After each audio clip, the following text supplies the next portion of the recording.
Now we talk about development of road. कल हमने पढ़ा था कि रोड का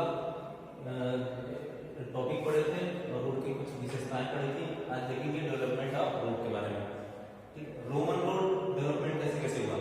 Roman road, Tresaguet construction, Telford construction, macadam construction, ये सब देखो। रोमन रोड जैसे जब डेवलप हुआ 1900 BC में, ईसा पूर्व 1900 BC में लगभग में। इसमें क्या था, रोमन रोड की विशेषता क्या थी, इसमें जो लार्ज स्टोन होते थे वो नीचे लगाए जाते थे। लार्ज स्टोन लगाने की जरूरत थी इसमें, और बीच में स्टोन के छोटे छोटे टुकड़े करके लगाए जाते थे। यहाँ पे ये साइड जो है यहाँ पे, फिर साइड साइड में कर्व के लिए, मतलब साइड साइड में सपोर्ट के लिए कर्व स्टोन दिया जाता था, बड़े बड़े लार्ज स्टोन दिए जाते थे। फिर बीच में आपका लाइन मोटा यूज किया जाता था, और इनकी थिकनेस दी हुई है। मैक्सिमम थिकनेस होती थी 0.75 से 1.2 मीटर होती थी। ठीक है, ऊपर फ्लैट स्टोन लगाए जाते थे जो कि पत्थरों को तोड़ के बनाया जाता था। फ्लैट स्टोन बनाया जाता था जिनकी मोटाई होती थी 10 से 20 सेंटीमीटर होती थी। इसकी एक लिमिटेशन थी, no grading for drainage. Drainage के लिए यानी पानी निकासी के लिए कोई भी व्यवस्था नहीं की गई थी। ठीक, अब आते हैं ट्रेसागेट रोड कंस्ट्रक्शन 1716 टू 1796 तक का। ठीक है, इसमें थिकनेस ऑफ रोड 30 सेंटीमीटर मानी गई, मैक्सिमम थिकनेस पर्याप्त मानी गई, इतनी पर्याप्त है। और ड्रेनेज पॉइंट ऑफ व्यू से ग्रेडिंग प्रोवाइड किया गया। ठीक है, आगे देखेंगे हम लोग टेलफोर्ड कंस्ट्रक्शन और मैकेडम कंस्ट्रक्शन के बारे में। ठीक है,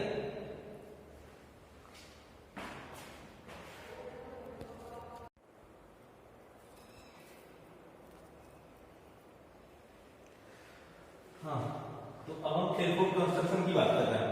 तो टेलफोर्ड कंस्ट्रक्शन में क्या होता था कि साइड साइड में छोटे छोटे लार्ज स्टोन लगाए जाते थे। ठीक, और बीच में मोटे बड़े लार्ज स्टोन लगाए जाते, जिसकी थिकनेस होती 23 सेंटीमीटर लार्ज स्टोन लगाए जाते थे।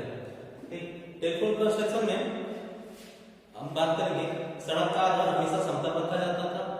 केवल ऊपरी सतह को 1/45 जो 1/45 स्लोप दिया जाता था, 1/45 का स्लोप दे दिया जाता था, जो कैम्बर के रूप में आप कह सकते हो। कैम्बर हमेशा mainly water point of view से प्रोवाइड किया जाता है, यानी ड्रेनेज पॉइंट ऑफ व्यू से प्रोवाइड किया जाता है वाटर को हटाने के लिए।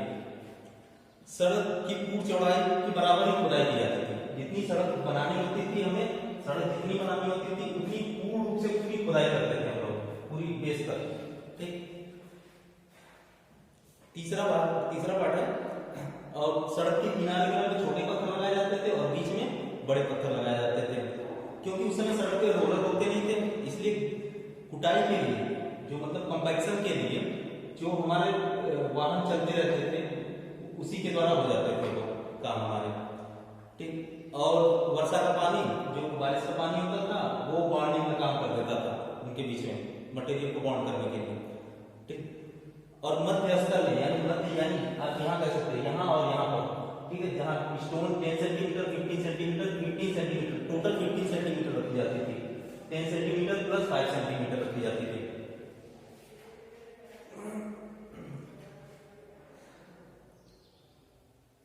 और ऊपर, सबसे ऊपर बेयरिंग बोर्ड प्रोवाइड किया जाता था।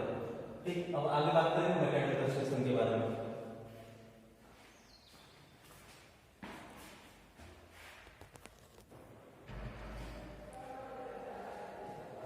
हम बात करेंगे मैकेडम कंस्ट्रक्शन 1756 टू 1836 तक। मैकेडम कंस्ट्रक्शन में बात की गई तो मैकेडम साहब ने कहा, जॉन मैकेडम, जो इंग्लैंड में सड़कों के सर्वेयर जनरल थे, उन्हें एक नई विधि, बिल्कुल भी नई विधि बताई। ठीक है, जो विख्यात हुई जॉन वाटर बॉन्ड मैकेडम के, जिसे हम शॉर्टकट में WBMB कहते हैं। सड़कें मूल रूप से मैकेडम विधि से मिलती जुलती है। मिलती जुलती का मतलब ये कहा जा रहा है, जो वाटर बॉन्ड मैकेडम है वो वाटर बॉन्ड मैकेडम कंस्ट्रक्शन से मिलती जुलती है, ये कहना। उन्होंने सबसे पहले ये बताया कि सड़क की नींव में भारी पत्थरों की अधिक मोटाई भरने की कोई आवश्यकता नहीं है। आप उपर्युक्त माप में तोड़े हुए टुकड़ों को भली बात से नींव में कूटकर सड़क के लिए संतोषजनक आधार प्राप्त किया जा सकता है।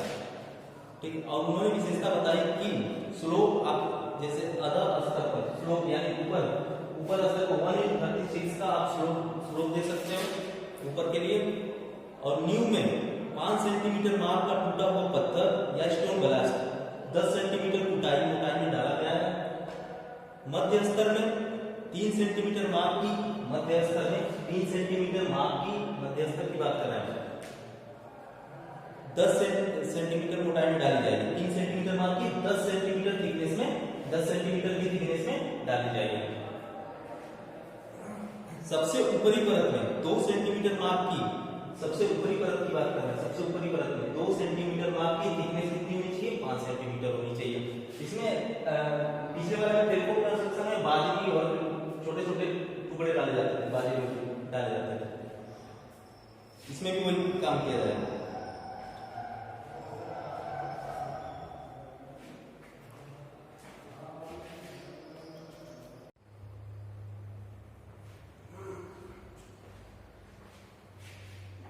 Now we discuss about development of highway in India. Road development committee in government, उस समय जो गवर्नमेंट थी उसके द्वारा रोड डेवलपमेंट कमेटी बनाई गई इन 1927 में बनाई गई, जिसके हेड बनाए गए मिस्टर एम आर जयकार बनाए गए। और जयकार कमेटी का रिकमेंडेशन ये था, जयकार कमेटी बनाई गई रोड डेवलपमेंट के लिए उस समय, और उनका रिकमेंडेशन ये था कि road should be considered as national interest, road को नेशनल स्तर पर, राष्ट्रीय स्तर पर कंसीडर किया जाना चाहिए। और extra tax should be charge from the diesel and petrol, जो हम लोग डीजल और पेट्रोल खरीदते हैं उस पे एक्स्ट्रा चार्ज रोड डेवलपमेंट के लिए हमें चार्ज करना चाहिए।